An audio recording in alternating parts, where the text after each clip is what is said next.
قرآن قرآن قرآن کی روشنی قرآن کی روشنی الحمدللہ رب العالمین والصلاة والسلام علی سید المرسلین اما بعد فاعوذ باللہ من الشیطان الرجیم بسم اللہ الرحمن الرحیم الصلاة والسلام علیکہ یا رسول اللہ الصلاة والسلام علیکہ یا حبیب اللہ الصلاة والسلام علیکہ یا نبی اللہ وعلی آلکہ واصحابکہ یا نور اللہ آقا دو عالم نور مجسم شاہ بنی آدم صلی اللہ تعالی علیہ وآلہ وسلم نے ارشاد فرمایا جو بندہ مجھ پر ایک مرتبہ درود پاک پڑھتا ہے اللہ تعالیٰ اس پر 10 رحمتیں نازل فرماتا ہے۔ صلو علی الحبیب صلی اللہ تعالیٰ علی محمد صلی اللہ علیہ وسلم۔ مدنی چینل کے ناظرین مرحبا، سلسلہ ہے قرآن کی روشنی میں، اور اس سلسلے میں ہم قرآن کریم کی آیات اور پھر ان آیات سے حاصل ہونے والے تفسیری نکات اور مدنی پھول جو ہے وہ سننے کی سعادت حاصل کرتے ہیں۔ انشاءاللہ العزیز آج ہم شروع کریں گے ان اللہ مع الصابرین، اس مبارک آیت کریمہ سے۔ صبر مسلمانوں کا شیوا ہے، صبر وہ چیز ہے جو ایک بندہ مومن کو اللہ سبحانہ و تعالیٰ کے قریب لے کر جاتی ہے۔ اس آیت کریمہ میں کہا گیا کہ ان اللہ مع الصابرین، بے شک اللہ تعالیٰ صبر کرنے والوں کے ساتھ ہے۔ تو ہم یہ سمجھنے کی کوشش کریں گے کہ یہ جو معیت ہے، یہ جو اللہ تعالیٰ کا ساتھ ہونا ہے، اس سے کیا مراد ہے۔ تو آئیے بڑھتے ہیں مفتی صاحب کی طرف۔ تو مفتی صاحب سب سے پہلے یہ کہ یہ جو مع الصابرین، صابرین کو معیت حاصل ہے، اس سے کیا مراد ہے، اور پھر کیا یہ صابرین ہی کے ساتھ خاص ہے؟ بسم اللہ الرحمن الرحیم۔ ویسے تو ہمارا ایمان بھی ہے اور ہم یہ جملہ بھی کہتے ہیں کہ اللہ تعالی سب کے ساتھ ہے، اور قرآن پاک کی بہت ساری آیات بھی ہیں جو اس مفہوم کو ادا کرتی ہیں، لیکن اس کے اندر ایک بات تو بالکل واضح طور پہ پہلے جو ہے وہ بطور عقیدہ کے جو ہے وہ واضح ہو جانی چاہیے کہ اللہ تعالیٰ کی معیت سے مراد کوئی جسمانی معیت نہیں ہوتی کہ اللہ تعالیٰ جسم سے پاک ہے۔ تو ہم کسی کے پاس ہیں تو ہم اپنے جسم کے اعتبار سے اس کے ساتھ ہوتے ہیں، لیکن اللہ تعالیٰ اس طرح کی معیت سے پاک ہے۔ اب یہ ہے کہ پھر معیت سے کیا مراد ہے؟ تو اللہ تعالیٰ کی معیت کی، اس کی شان کے لائق بہت سی صورتیں ہو سکتی ہیں، لیکن ایک دو صورتیں وہ ہیں جو بڑی واضح ہیں، قرآن پاک کی آیات سے بھی سمجھ آتی ہیں، اور علماء کرام اور مفسرین نے معیت کا وہ معنی بھی بیان کیا۔ وہ یہ ہے کہ اللہ تعالیٰ اپنے علم کے ساتھ اپنی قدرت کے ساتھ ہر ایک کے ساتھ ہی، سبحان اللہ، یعنی اس کا علم جو ہے وہ ہر شے کو محیط ہے، اور اس کی قدرت تمام ممکنات کو شامل ہے۔ سبحان اللہ۔ تو وہ اپنے علم اور قدرت کے اعتبار سے تو ہر ایک کے ساتھ ہے۔ اس میں مومن کافر کا کوئی فرق نہیں، اس میں نیک اور بد کا کوئی فرق نہیں، اس میں عادل اور ظالم کا کوئی فرق نہیں، اس میں انسان اور غیر انسان کا کوئی فرق نہیں، کیونکہ علم اور قدرت کے اعتبار سے تو یقیناً اللہ تعالیٰ ہر شے کے ساتھ ہے، ہر چیز کے ساتھ۔ قرآن پاک کے اندر اس معیت کو بھی بیان کیا گیا۔ چنانچہ ایک جگہ پر ارشاد ہوتا ہے، فرمایا کہ جہاں پر 3 بندے ہوں وہاں پر چوتھا ان کے ساتھ اللہ ہوتا ہے، سبحان اللہ۔ اور جہاں 5 ہوں وہاں چھٹا ان کے ساتھ اللہ ہوتا ہے، اور اس سے کم یا اس سے زیادہ کوئی بھی ہو اللہ تعالیٰ ان کے ساتھ ہوتا ہے، وہ جہاں بھی ہو۔ سبحان اللہ۔ تو اس سے مراد یہ کہ ایک بندہ ہے یا 1 کروڑ بندے ہیں، اللہ تعالیٰ سب کے ساتھ ہے۔ لیکن یہ ساتھ ہونا کس اعتبار سے ہے؟ یہ اس ساتھ ہونے کے اندر علم کا مفہوم بڑا واضح ہے۔ وہ کیوں کہ اس آیت مبارکہ سے جو پہلے بات چل رہی ہے وہ اللہ تعالیٰ کے علم ہی کی چل رہی، تو بات پہلے علم کی ہوئی اور علم کے بعد اللہ تعالیٰ کی معیت کی بات ہوئی۔ تو یہ ایک اشارہ ہے کہ اللہ تعالیٰ کی معیت علمی ہے، یعنی علم کے اعتبار سے اللہ تعالیٰ بندوں کے ساتھ ہے۔ قدرت کے اعتبار سے بھی ہے کہ قدرت ان اللہ علی کل شیء قدیر جو ہے اس سے اس بات ہوتا ہے۔ اچھا، اسی طرح ایک دوسری آیت مبارکہ ہے اور اس میں بھی فرمایا تو یہ گیا وہ اللہ تمہارے ساتھ ہے تم جہاں بھی ہو، لیکن اس سے بھی پہلے جو آیت چلی ہے وہ بھی علم الہی کا بیان کر رہی ہے۔ تو فرمایا کہ وہ جانتا ہے جو شے زمین میں داخل ہوتی ہے اور جو زمین سے خارج ہوتی، جو آسمان سے اترتی ہے اور جو آسمانوں میں بلند ہوتی ہے، اور اس کے ساتھ فرمایا کہ اور وہ تمہارے ساتھ ہے تم جہاں بھی ہو۔ تو اس آیت مبارکہ کا بھی جو سیاق و سباق ہے وہ اسی طرف اشارہ کرتا ہے کہ یہاں پر علم کی بات ہو رہی ہے۔ تو اللہ تعالیٰ اپنے علم کے اعتبار سے ہر ایک کے ساتھ ہے۔ اس طرح بہت ساری صفات کے اعتبار سے ہو سکتا ہے۔ اللہ تعالیٰ کی جو دیگر صفات ہے، اللہ تعالیٰ اپنی رحمت کے اعتبار سے بھی سب کے ساتھ ہے، حتیٰ کہ کفار کے ساتھ بھی۔ دنیا کے اندر اس کی رحمت تو کافروں پر بھی ہے، تو دنیا کے اندر وہ اپنی اس رحمت عامہ کے اعتبار سے سب کے ساتھ ہے۔ اچھا، اب باقی صفات کو اگر لیں گے تو اس کے اندر بھی یہی چیز آ جائے گی۔ تو یہ ہے ایک معیت عامہ کہ جو عام ہے اور سب کے ساتھ ہے۔ دوسری ہے معیت خاصہ۔ معیت خاصہ ہے اللہ تعالیٰ کی رضا کی صورت میں، اللہ تعالیٰ کی رحمت خاصہ کی صورت میں، سبحان اللہ، اس کے فضل خاص کی صورت میں اور اس کے کرم خاص کی صورت میں۔ سبحان اللہ، وہ معیت ہے جو صابرین کے لیے بیان کی گئی ہے۔ ان اللہ مع الصابرین، بے شک اللہ تعالیٰ صبر کرنے والوں کے ساتھ۔ اسی طرح کی ایک اور آیت مبارکہ بھی ہے، اس میں دوسری طرح کے افراد کا تذکرہ ہے۔ اس میں فرمایا ان اللہ مع الذین اتقوا والذین هم محسنون، سبحان اللہ، بے شک اللہ تعالیٰ ان کے ساتھ ہے جو متقی ہیں اور جو نیکیاں کرنے والے ہیں۔ تو یہاں پر اللہ تعالیٰ کی معیت صابرین کے ساتھ، متقین کے ساتھ، محسنین کے ساتھ بیان کی گئی۔ تو اب لازمی بات ہے کہ ان کی تخصیص کی تو کوئی خاص وجہ ہوگی، ورنہ معیت تو اس کی سب کے ساتھ تھی۔ وہ تو فرمانا وَهُوَ مَعَكُمْ أَيْنَمَا تَكُونُوا، تم جہاں بھی ہو وہ تمہارے ساتھ۔ تو یہاں پر جو ان کے اعتبار سے معیت ہے وہ ہے کہ جو رحمت خاصہ کے اعتبار سے ہے، جو قرب خاص کے اعتبار سے ہے، جو قرب رضا کے اعتبار سے ہے۔ تو یہ معیت رضا ہے، وہ معیت علم تھی، معیت قدرت تھی اور معیت دیگر صفات تھی۔ یہ معیت رضا ہے، معیت قرب ہے، معیت فضل خاص ہے۔ تو یہاں پر جو صابرین کے لیے اللہ تعالیٰ کی معیت کا بیان ہے وہ اسی اعتبار سے ہے کہ اللہ تعالیٰ کی طرف سے خاص معیت اور قرب حاصل ہے صبر کرنے والوں کو، تقوی والوں کو اور احسان کرنے والوں کو۔ اور یہ جو اس طرح مختلف توجیحات ہم کر رہے ہیں، یہ ہمارے اپنے بھی محاورات کے اندر ہے۔ ہم بھی اپنی زبان کے اندر اس طرح کی بات بولتے ہیں کہ کوئی آدمی کوئی کام کرنے جاتا ہے تو اسے ہمارے بارے میں اگر یہ شبہ ہو کہ پتہ نہیں ہم اس کام میں اس کی تائید کر رہے ہیں، ہم اس کام میں اس سے راضی ہیں یا نہیں، تو وہ پوچھتا ہے جی آپ مجھ سے راضی ہیں کہ میں یہ کام کر لوں؟ تو ہم کہتے ہیں ہاں یار میں تمہارے ساتھ ہوں، تم کیوں فکر، میں تمہارے ساتھ ہوں۔ بعض اوقات ہم یہ جملہ بولتے ہیں کہ میری مدد تمہارے ساتھ ہے، بعض اوقات یہ ہوتا ہے کہ ہاں میری اجازت اور میری خوشنودی تمہارے ساتھ ہے۔ تو بعض اوقات ہم یہ جملہ اس معنی میں بولتے ہیں کہ میری دعائیں تمہارے ساتھ ہیں، یار ہم آپ کے ساتھ ہی ہیں، یہ میری دعائیں آپ کے ساتھ۔ تو اللہ تعالیٰ کے لیے دعا کے اعتبار سے تو بات نہیں ہو سکتی، لیکن اللہ تعالیٰ کے لیے فضل خاص، کرم خاص، رحمت خاصہ کے اعتبار سے یہ بات ہے کہ اللہ تعالیٰ کی خاص رحمت اور اس کی خاص معیت اور اس کی رضا، اس کی معیت رضا صبر کرنے والوں کے ساتھ۔ سبحان اللہ۔ مدنی چینل کے ناظرین، صبر کرنے والوں کے لیے بہت بڑی خوشخبری ہے کہ اللہ تعالیٰ کی معیت ہر ایک کے لیے ہے، چاہے وہ چھوٹا ہو یا بڑا ہو، لیکن وہ معیت عامہ ہے، لیکن ایک ایسی خاص معیت ہے جو صبر کرنے والوں کے لیے ہے، اور اسے معیت خاصہ بھی کہا جاتا ہے، جیسا کہ قرآن کریم میں اللہ تعالیٰ نے فرمایا ان اللہ مع الصابرین۔ تو اے صبر کرنے والوں، مصیبتوں پر اور آزمائشوں پر صبر کرنے والوں، خوش ہو جاؤ کہ تم جہاں کہیں بھی ہو، جس حالت میں بھی ہو، اگر صبر کر رہے ہو تو اللہ سبحانہ و تعالیٰ کی معیت، اللہ سبحانہ و تعالیٰ کا کرم اور فضل تمہارے شامل حال ہے۔ مدنی چینل کے ناظرین، اس سے جو اگلی آیت ہے وہ آیت ہے وَلَا تَقُولُوا لِمَنْ يُقْتَلُ فِي سَبِيلِ اللَّهِ أَمْوَاتٌ بَلْ أَحْيَاءٌ وَلَكِنْ لَا تَشْعُرُونَ۔ ترجمہ کنز العرفان، اور جو اللہ کی راہ میں مارے جائیں انہیں مردہ نہ کہو بلکہ وہ زندہ ہیں لیکن تمہیں اس کا شعور نہیں۔ آئیے مفتی صاحب سے یہ جاننے کی کوشش کرتے ہیں کہ یہ آیت کریمہ کس پس منظر میں ہے۔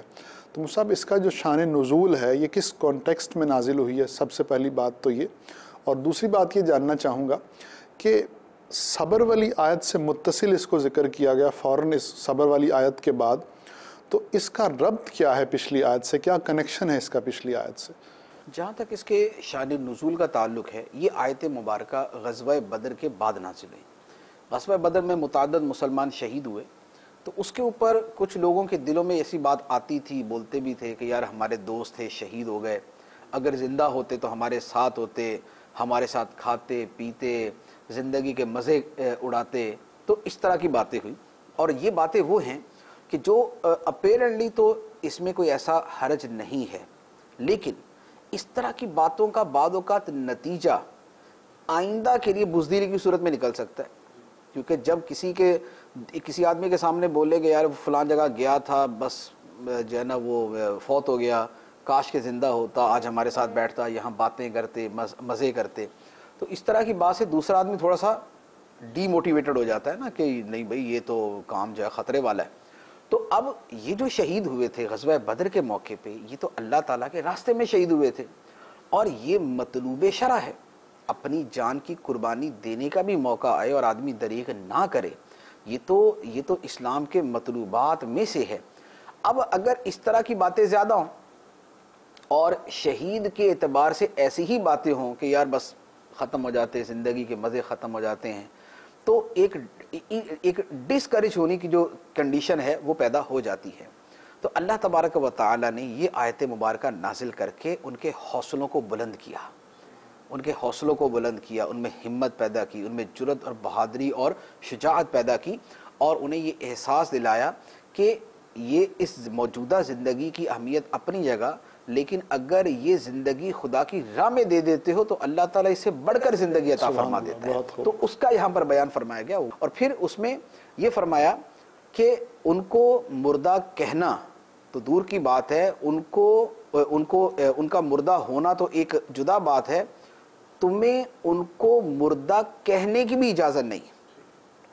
وَلَا تَقُولُوا لِمَنْ يُقْتَلُ فِي سَبِيلِ اللَّهِ أَمْوَاتٌ بَلْ أَحْيَاءٌ، کہ جو اللہ کی راہ میں مارے جائیں تم انہیں مردہ تک نہ کہو، یہ نہ کہو کہ وہ مردہ ہیں، بل احیاء، بلکہ وہ زندہ ہیں، وَلَٰكِن لَا تَشْعُرُونَ، لیکن تمہیں اس کا شعور نہیں، تمہیں پتہ نہیں ہے اس کا، تم اس کو محسوس نہیں کر سکتے کہ وہ کس طرح زندہ ہیں، کہ بظاہر ہمارے سامنے مردہ ہیں لیکن پھر بھی اللہ تعالیٰ فرماتا ہے کہ مردہ نہ کہو بلکہ زندہ ہیں، تو تمہیں اس کا شعور نہیں ہے، نہ تمہیں عام طور پہ اس کا شعور ہو سکتا ہے۔ تو اس کا جو شان نزول ہے وہ تو یہ ہے۔ اچھا، اب یہ کہ اس کا جو پچھلی آیت مبارکہ سے ربط ہے وہ بھی بڑا واضح ہے۔ پچھلی آیت مبارکہ میں جتنا بیان ہوا تو ہم نے دیکھا کہ وہ صبر کے بارے میں ہے، اس کے بعد بھی دوبارہ پھر صبر کا بیان موجود ہے۔ تو اب دیکھیں کہ صبر کیا تھا۔ صبر کی متعدد صورتیں ہم نے بیان کی، اور اس میں ایک صورت وہ بھی ہے جسے ہر کوئی ہی صبر سمجھتا ہے، مانتا ہے، وہ ہے کسی تکلیف دہ شے کے اوپر صبر کرنا، کو تکلیف پہنچے، مصیبت پہنچے تو صبر کرنا۔ اب تکالیف کی 20 صورتیں ہو سکتی ہیں جس پہ آدمی صبر کرتا ہے۔ تکلیف یہ بھی ہو سکتی ہے کہ ہمارے سر میں درد ہو، تکلیف یہ بھی ہو سکتی ہے کہ ہم زخمی ہو جائیں، تکلیف یہ بھی ہو سکتی ہے کہ ہمارا بچہ زخمی ہو جائے، تکلیف کوئی اور اس طرح کی بھی ہو سکتی۔ اللہ تعالیٰ نے صبر کی آیت کے بعد صبر کی وہ مثال بیان فرمائی جو اس کی سب سے اعلیٰ ترین مثال ہے، کہ جس میں آدمی اپنی جان قربان کر دیتا ہے۔ اس سے بڑھ کے صبر کیا ہوگا کہ آدمی کی جان چلی جائے اور وہ ڈٹا رہے۔ صبر کا مطلب تھا ڈٹ جانا، تکلیف کے اوپر ڈٹ جانا، تو ایک آدمی اپنی جان قربان کرنے پر ڈٹ گیا، تو اس سے بڑا صبر کون سا ہوگا۔ پھر اس صبر کے اندر ایک اور دوسرا بڑا خوبصورت پہلو ہے۔ 20 صبر کی جو اقسام ہیں ان میں جو تکلیف آتی ہے وہ بندے کو اکثر و بیشتر اس کا پتہ نہیں ہوتا اور آ جاتی۔ ایک آدمی رات کو صحیح سوتا ہے، صبح اٹھتا بخار ہوتا ہے، اس کو نہیں پتا تھا صبح مجھے بخار ہونا ہے۔ ایک آدمی زخمی ہو جاتا ہے، جا رہا تھا یک قدم اس کو چوٹ لگی، زخمی ہو گیا، اس کو یہ نہیں تھا کہ مجھے زخمی ہونا ہے، لیکن جو راہ خدا میں نکلا اس سے تو پتہ ہے کچھ بھی ہو سکتا ہے، وہ زخمی بھی ہو سکتا ہے واپس آنا نصیب ہو سکتا ہے نہ آنا نصیب ہو سکتا ہے کہ گھر والوں کو آخری مرتبہ دیکھ کے جا رہا ہو سکتا ہے دوبارہ آ کے دیکھنا نصیب ہو جائے۔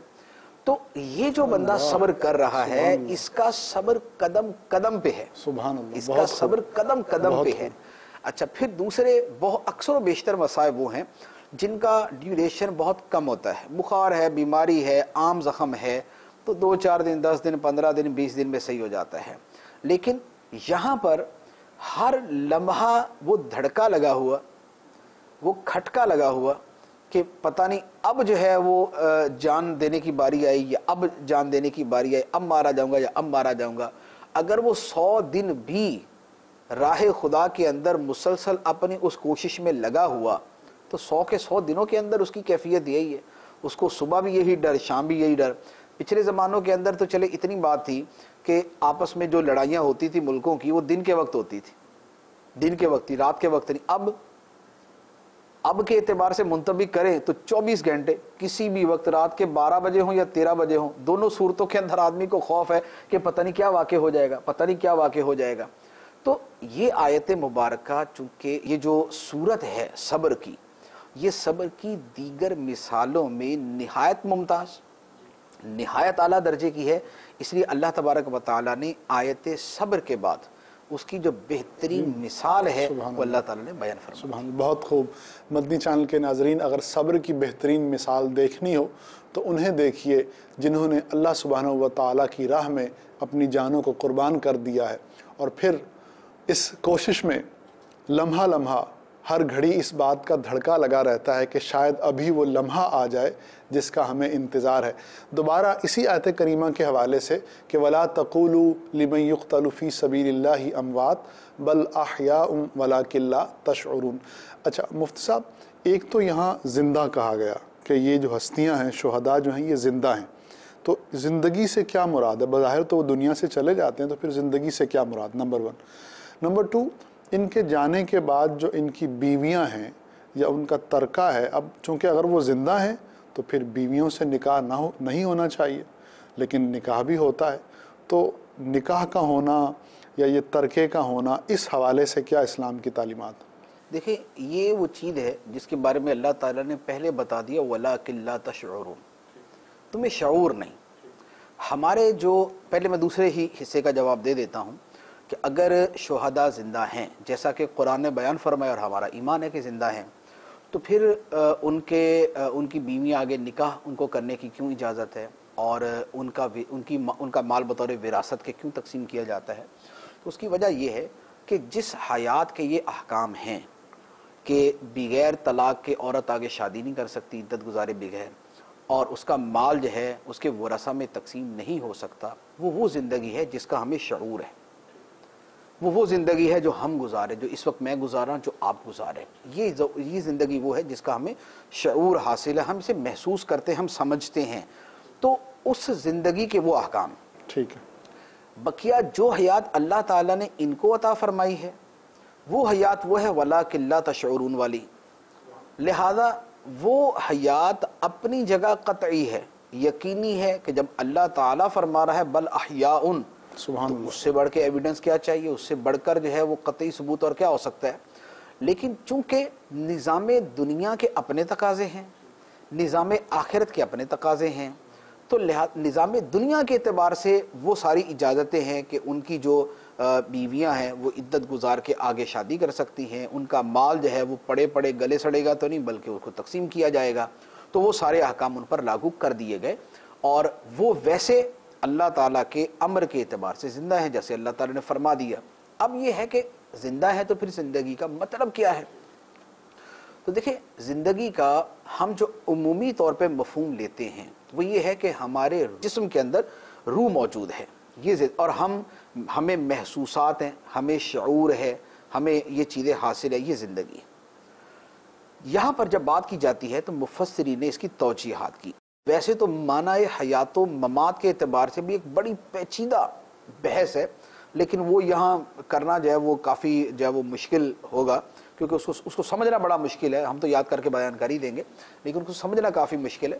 اس کے لیے علامہ سید احمد سعید کاظمی شاہ صاحب رحمۃ اللہ علیہ کی کتاب ہے حیات النبی، نبی پاک صلی اللہ علیہ وآلہ وسلم کی حیات، آپ کے دنیا سے تشریف لے جانے کے بعد بھی آپ کے حیات کے اعتبار سے، تو اس میں وہ بڑی تقسیم بیان کی ہوئی ہے، لیکن چونکہ بہت زیادہ مشکل ہے اس لیے عوام کے سامنے بیان کرنا مناسب نہیں۔ اب مفسرین نے اور علماء کرام نے شہداء کی حیات کے حوالے سے جو کلام کیا وہ یہ ہے کہ ان کی زندگی وہ ہے جو اللہ تعالیٰ کے بیان کردہ الفاظ کے اندر موجود ہے۔ وہ کیا فرمایا؟ وَلَا تَحْسَبَنَّ الَّذِينَ قُتِلُوا فِي سَبِيلِ اللَّهِ أَمْوَاتًا بَلْ أَحْيَاءٌ عِنْدَ رَبِّهِمْ يُرْزَقُونَ۔ سبحان اللہ۔ فرمایا جو راہ خدا میں مارے جائیں تم انہیں مردہ گمان بھی نہ کرو، انہیں مردہ ہرگز گمان بھی نہ کرو۔ وہ جو آیت تھی جو ابھی جس آیت پہ ہم کلام کر رہے ہیں نا، وہ تو ہے وَلَا تَقُولُوا، کہو نہیں، ان کو مردہ کہو نہیں۔ یہ جو آیت مبارکہ میں نے تلاوت کی ہے اس میں ہے وَلَا تَحْسَبَنَّ الَّذِينَ قُتِلُوا فِي سَبِيلِ اللَّهِ أَمْوَاتًا، انہیں مردہ گمان بھی نہ کرو، اللہ، اور وہ بھی اللہ۔ تاکید کے ساتھ ہے کہ ہرگز گمان نہ کرو۔ ٹھیک۔ کیوں؟ بل احیاء، وہ زندہ ہیں، لیکن ان کی حیات کس اعتبار سے ہے؟ فرمایا عند ربہم، اپنے رب کے حضور ہے، یرزقون، انہیں رزق دیا جاتا ہے، اللہ نے جو ان کو اپنے فضل سے عطا فرمایا اس پہ بڑے خوش ہیں۔ سبحان اللہ۔ تو ہماری جو زندگی کے آثار ہیں اور جو ثمرات ہیں وہ کس صورت میں ظاہر ہوتے ہیں کہ ہمیں رزق ملتا ہے، ہم خوشیاں مناتے ہیں، ہم اللہ کے فضل پر خوشی کرتے ہیں، سبحان اللہ۔ تو ہماری حیات کی کہ یہ آثار اور ثمرات ہیں۔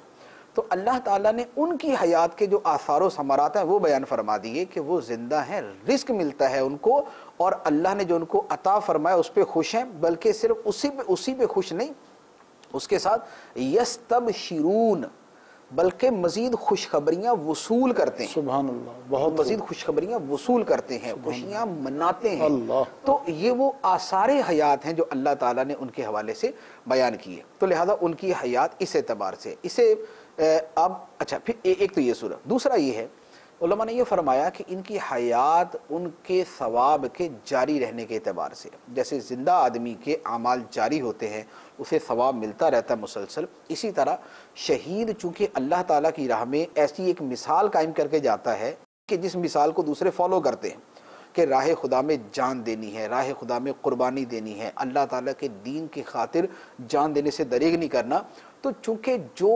ایک انداز وہ سیٹ کر کے جاتا ہے بعد والے اس کی پیروی کرتے ہیں، اور اللہ تعالیٰ کا قانون یہ ہے کہ جو اچھا طریقہ بنا کے جاتا ہے جس کی پیروی کی جائے تو بنانے والے کو اس کا ثواب ملتا ہے، تو یہ اس اعتبار سے زندہ ہیں۔ تیسرا علماء نے یہ بھی فرمایا کہ شہیدوں کے اندر جو دنیاوی لوازم اور آثار حیات ہیں وہ بھی ظاہر ہوتے ہیں۔ وہ کس طرح؟ کہ جس طرح ایک زندہ آدمی کا بدن گلتا سڑتا نہیں ہے، اسی طرح شہیدوں کا بدن بھی گلتا سڑتا نہیں ہے، بلکہ ان کا بدن زندوں کی طرح زندہ رہتا ہے، اور اس کی ایک نہیں، اس کی بیسیوں مثالیں۔ اللہ تعالیٰ کے نبیوں کا معاملہ تو جدا ہے، اس کے اعتبار سے تو ہم کلام نہیں کر رہے، لیکن سیدنا عمر فاروق رضی اللہ تعالیٰ عنہ کے حوالے سے روایت موجود ہے کہ ایک مرتبہ جو ہے وہ تعمیرات کے حوالے سے، مسجد نبوی شریف کی تعمیرات کے حوالے سے زمین کھودی گئی تو آپ کا پاؤں مبارک جو ہے وہ بھی ظاہر ہو گیا، اور وہ پاؤں مبارک سیدنا عمر فاروق رضی اللہ تعالیٰ عنہ کو تھا۔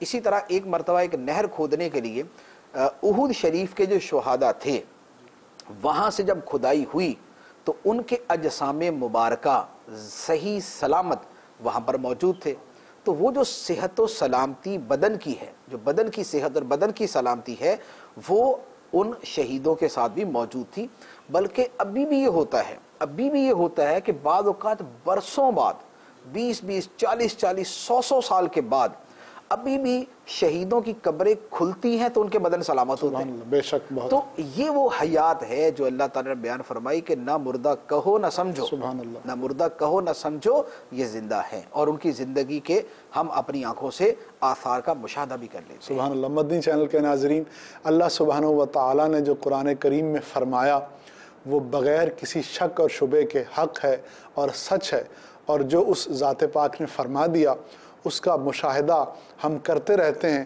اگر کبھی کسی شہید کی قبر کھل جائے تو اس کا جو لاشہ ہے وہ تر و تازہ ہوتا ہے اور گلنے سڑنے سے بچا رہتا ہے۔ مفتی صاحب کی اگر بات کو سمرائز کروں تو مفتی صاحب نے شہداء کی زندگی کے حوالے سے 3 نقطۂ نظر بتائے ہیں۔